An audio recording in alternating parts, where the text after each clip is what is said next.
नमस्कार। रेरा मित्र के 5वें एपिसोड में आपका स्वागत है। इस पॉडकास्ट में मैं आपको ले चलूँगा कि कैसे हाई कोर्ट में सेकंड अपील फाइल होती है, क्या उसके मुद्दे होते हैं, क्या उसकी कंटेंट होती है और वो कब फाइल की जा सकती है। पिछले एपिसोड्स में हमने देखा कि आपके जो राइट ऑफ अनक्वालिफाइड राइट होता है। फर्स्ट एपिसोड में मैंने आपको बताया था कि एलॉटी का अनक्वालिफाइड राइट होता है, जिसका मतलब है कोई फोर्स मेजर नहीं, कोई एक्सक्यूज़ नहीं। अगर उन्होंने बिल्डर ने आपको पोजीशन नहीं दिया है तय एग्रीमेंट की तय पोजीशन डेट पर, तो सेक्शन 18 में आपका हक बनता है, या तो आप प्रोजेक्ट में से बाहर आ सकते हैं प्रिंसिपल और इंटरेस्ट लेके, या फिर प्रोजेक्ट में बने रह सकते हैं और इंटरेस्ट आपको you can claim the interest. पिछले एपिसोड्स में मैंने आपको बताया कि कंप्लेंट की इंग्रेडिएंट्स क्या होती है, कंप्लेंट कैसे ड्राफ्ट की जाती है, कंप्लेंट में क्या आपको लिखना चाहिए और उसकी क्या इफ़ेक्टिवनेस होती है, आपको क्या प्रूव करना है। जैसे कि मैंने आपको लास्ट टाइम बताया था, सेक्शन 18 के कुछ हिस्से ऐसे होते हैं जो हर एक हिस्से को अगर आप सेटिस्फाई करते हैं तो आपका केस बन जाता है। जैसे कि आपके पास में एग्रीमेंट फॉर सेल या अलॉटमेंट लेटर या रिसिप्ट या एमओयू या कुछ और आपके पास है, तो वो आपको बताना पड़ेगा कि ये मेरी बुकिंग है, एप्लीकेशन फॉर्म्स वगैरह। सेकेंडली, आपको ये प्रूव करना पड़ेगा मैंने पेमेंट किया है। आप बैंक के स्टेटमेंट निकाल लीजिए, स्टैम्प उसको सर्टिफाइड कॉपी डाल दीजिए कि भाई मैंने इतना पैसा दिया है। थर्ड, उस जो भी डॉक्यूमेंट है आपका अलॉटमेंट लेटर या जो भी है एग्रीमेंट फॉर सेल है, उसमें जो पोजीशन डेट है, रेरा की पोजीशन डेट या कंप्लीशन डेट अलग होती है। पोजीशन डेट जो आपकी एग्रीमेंट में है और उस पोजीशन डेट पे बिल्डर ने आपको अगर पोजीशन नहीं दिया है तो देन सेक्शन 18 आपके ऊपर आप जो है रिलीफ मांग सकते हैं। किसी कारणवश यदि आप रेरा से संतुष्ट नहीं है, आप उससे सेटिस्फाई नहीं है, तो आप एप्लेट ट्रिब्यूनल में, आप डायरेक्टली हाई कोर्ट नहीं जा सकते, आपको एप्लेट ट्रिब्यूनल में, हर राज्य की रेरा के ऊपर एक एप्लेट ट्रिब्यूनल है। आप अगर उसमें सेटिस्फाई नहीं है, अगर आप डेवलपर हैं तो आपको 100% डिक्री अमाउंट भरना पड़ेगा। अगर आप एलॉटी हैं तो आपको कुछ नहीं भरना पड़ेगा, सिर्फ जो भी कोर्ट फीस होती है वो भरना पड़ेगा। मैंने आपको पिछले एपिसोड में डिटेल में बताया था कि कैसे आप बुकलेट बनाइए, उसमें क्या डॉक्यूमेंट डालिए, क्या उसमें आपकी ग्राउंड फॉर अपील क्या होनी चाहिए, वो सब मैंने आपको पिछले एपिसोड्स में बताया। आज के एपिसोड में मैं आपको ये बताऊं कि यदि आप ट्राइब्यूनल के किसी भी निर्णय से संतुष्ट नहीं है, आप सेटिस्फाई नहीं है, या आपको ऐसा लगता है कि ट्राइब्यूनल ने आउटराइट आपकी अपील को रिजेक्ट कर दिया है, या आपको ऐसा लगता है कि मेरे को कुछ एनहांसमेंट मिलना चाहिए था जो ट्राइब्यूनल ने नहीं दिया, रेरा ने इग्नोर किया, ट्राइब्यूनल ने भी इग्नोर किया आपकी जो भी प्रेयर को, उस प्रेयर को लेके आप हाई कोर्ट में अपील कर सकते हैं। ट्राइब्यूनल के ऑर्डर को लेके आप हाई कोर्ट में अपील कर सकते हैं। हाई कोर्ट की जो अपील होती है उसको सेकंड अपील बोलते हैं। सेकंड अपील में यूजुअली जब भी आप डालते हैं, और वो भी आपको उतना ही समय मिलता है जितना अपील का मिलता है, आप उसको उसी समय सीमा में उसको हाई कोर्ट को अप्रोच कीजिए।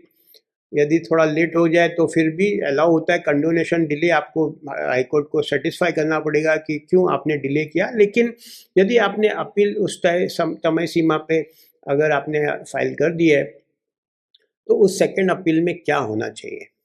देखिए, हर एक हाई कोर्ट के अलग अलग फॉर्मेट्स हैं, जो कि उनको जैसे कि सिनॉप्सिस होता है, इंडेक्सिंग होती है।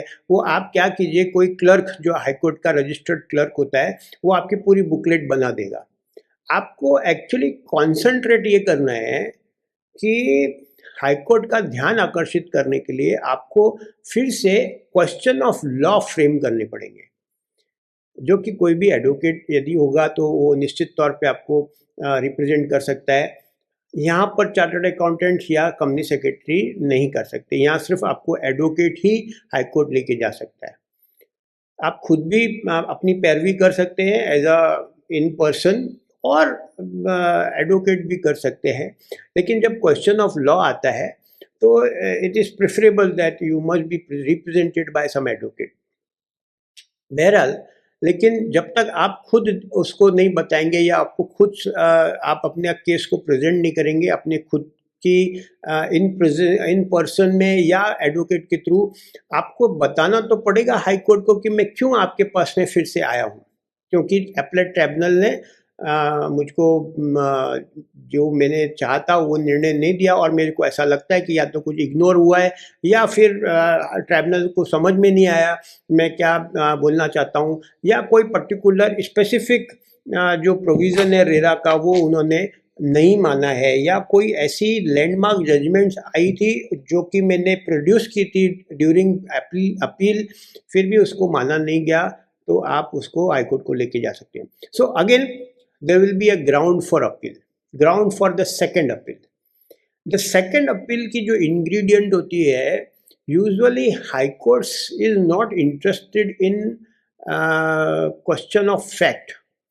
आप फैक्ट लिखिए उसमें कि भाई मैं कैसे मैंने बुकिंग की थी, क्या मैंने किया था, अलॉटमेंट लेटर की आप उसको एग्जिबिट डालिए, कंप्लेंट की एग्जिबिट डालिए, उसकी प्रेयर बताइए, अपील की पूरी कॉपी आप लगाइए, अपील के प्रेयर बताइए, अपील के जितने एनेक्शस हैं, सामने वाले ने जो भी प्लीडिंग्स की है या रिटन सबमिशंस हैं या रिप्लाई है एफिडेविट के डाले हुए उन्होंने जो भी उनको नीचे रेरा में और अपीलेट ट्रिब्यूनल में उन्होंने जो भी डाला है, उन सब की कॉपी आप उसमें लगाइए अपनी सेकंड अपील में. तो जब आप पूर्ण रूप से उस पर्टिकुलर फैक्ट और नीचे क्या हुआ था वो जब आप एक हिस्सा आपकी अपील का हो जाएगा, तब आप हाई कोर्ट को बोलिए कि जी ये मेरी हकीकत है, ऐसे ऐसे मैंने किया था, ऐसे रेरा को मैंने अप्रोच किया था, ऐसे ट्रिब्यूनल अप्रोच किया था, और ये उसकी फैक्ट है, सामने वाले ने ये जवाब दिया था, उसके बावजूद the tribunal has not given me the favourable order, so now I am asking honourable court to indulge into this and then give me the justice. Ground for appeal में of course you have to tell that why the appeal is have not heard you, और उस ground for appeal में आप लिखिए कि भाई मैंने ऐसे बताया था पर जो भी फैक्ट उन्होंने दिए है तो ट्राइब्यूनल ने कंसिडर नहीं किए, या कंसिडर किए तो उसका इंटरप्रिटेशन कुछ अलग था.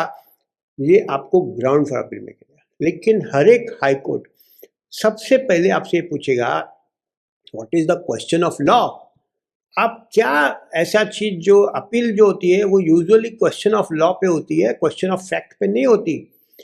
अगर क्वेश्चन ऑफ फैक्ट में मतलब कुछ इग्नोर कर दिया कि आपने कुछ प्रोड्यूस किया था एज ए एविडेंस और उन्होंने देखा ही नहीं, ऑर्डर में भी नहीं लिखा, then in that case yes you can bring to the notice of the high court saying that even if suppose I have submitted this type of evidences but then the court has not considered it, so please kindly consider it. That is question of what, but a very small window for this. But you have to convince high court saying that sir this is the question of law. What is the question of law? The question of law could be anything which is actually a established question of law or established authorities or established ruling of the high courts and supreme courts.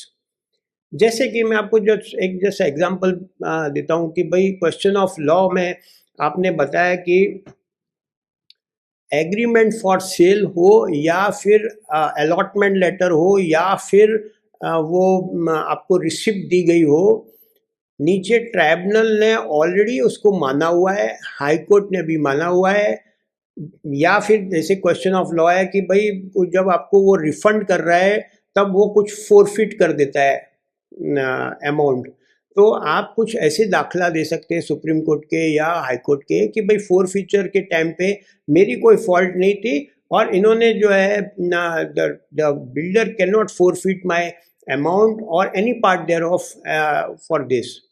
These are some question of law. Just I am just giving you for food for thought. Question of law must be dealt with upfront. To get it admitted, the appeal, you have to convince the High Court saying that, sir, the question of law was not adhered to by the tribunal. और फिर आप tribunal की certified copies, high court के order की certified copies, वो सब आप लगाने के बाद जब आप हाई कोर्ट को कन्विंस कर देते हैं कि ये क्वेश्चन ऑफ लॉ है, जब वो एडमिट हो जाती है अपील, तब हाई कोर्ट सामने जो भी रिस्पॉन्डिंग होगा उसको फिर वो अपॉर्चुनिटी देती है कि भाई आप रिप्लाई फाइल कीजिए, या फिर इवन ऐसा भी हो सकता है कि हाई कोर्ट एडमिट करने से पहले चांस देवे कि भाई आप सेटल कर लीजिए आपस में, और वो शायद 1 या 2 आपको डेट पे बोलेगी कि आप सेटल कर लीजिए, and you should take this opportunity with 2 hands and just say just as I am ready for settlement, because the moment आप बोलेंगे कि नहीं I am not going in for settlement, the high court may not take it, because the settlement is the ultimate you can say solution for any conflict, या वो high court के या किसी court की इंटेलिजेंस से हो या फिर आपस में आप लोग बैठ के कर लें। तो पहले एक अपॉर्चुनिटी मिलती है, उसके बाद में यदि फिर भी नहीं, आपको ऐसा लगता है कि नहीं जो सामने वाले is not giving me that what I am asking for, then of course you can approach the high court. The moment the second appeal is admitted, then it will be a full-fledged suit, and it will be just like an appeal which is going to be in the process of law. Process of law क्या होता है? आपने उस उनको reply के लिए time मिलता है, आपको रिजॉइंडर के टाइम मिलता है, सामने वाला फिर से सर रिजॉइंडर डालेगा, उसके बाद में आप कुछ रिटर्न सबमिशंस या साइटेशंस अगर आपको कुछ डालनी है, और फिर फाइनल आर्गूमेंट होता है। इसमें शायद समय भी लग सकता है, लेकिन सेकंड अपील में यूजुअली क्वेश्चन ऑफ लॉ ही मायने रखते हैं, और जितना ज़्यादा आप लैंडमार्क जजमेंट्स या साइटेशंस अपनी सेकंड अपील को स्ट्रॉन्ग करने के लिए लगाएंगे या रिसर्च करेंगे, उतनी ज़्यादा आपकी प्रोबेबिलिटी सेकंड अपील में बढ़ जाती है। रेरा के बहुत सारे लैंडमार्क जजमेंट्स आए हैं। मैंने आपको जब लैंडमार्क जजमेंट्स शुरुआत की थी, उस वक्त मैंने ये 2 जो एपिसोड्स थे उसमें मैंने ये सोचा था कि जब आपको प्रोसीजर ऑफ लॉ समझ में आ जाए या उसकी हायरार्की समझ में आ जाए, तब मैं आपको लेके चलूँगा जो कुछ लैंडमार्क जजमेंट्स आए हैं रेरा के। उसके पहले एक आधा एपिसोड शायद मैं कंप्लायंस के ऊपर, जो डेवलपर्स की कंप्लायंस होती है कि उनको क्या कंप्लायंस करना, क्वार्टरली, हाफ ईयरली या ईयरली कंप्लायंस, या रेरा के जो रजिस्टर्ड ब्रोकर्स हैं, एजेंट्स हैं, उनको क्या कंप्लायंस होनी चाहिए, क्या उनको देखना चाहिए, कैसे वो अपना कमीशन को सेफगार्ड कर सकते हैं, रेरा ने उनको क्या अपॉर्चुनिटी दी है। तो वो सब मैं अगले आने वाले कुछ एपिसोड्स में कवर करूँगा। साथ के साथ मैं आपको कुछ लैंडमार्क जजमेंट्स भी लेके चलूँगा, जहाँ पर जो कि मुद्दे उसी से घूम फिर के होते हैं कि भाई आपको पोजीशन नहीं मिला, या डिले इंटरेस्ट है, या कुछ एमिनिटीज़ नहीं दी, या सोसाइटी फॉर्म नहीं की, कन्वेंस नहीं दिया। These are the some few very glaring conflicts usually in the RERA regime. So I will take you through all those landmark judgments which is going to affect the complaint and the appeal. With this, I believe that I'm your host Sanjay Chaturvedi. I'm inviting your all questions and suggestions in the chat box. You can email me on editor@saptakala.com anytime, and I'll be happy to help you. Thank you very much.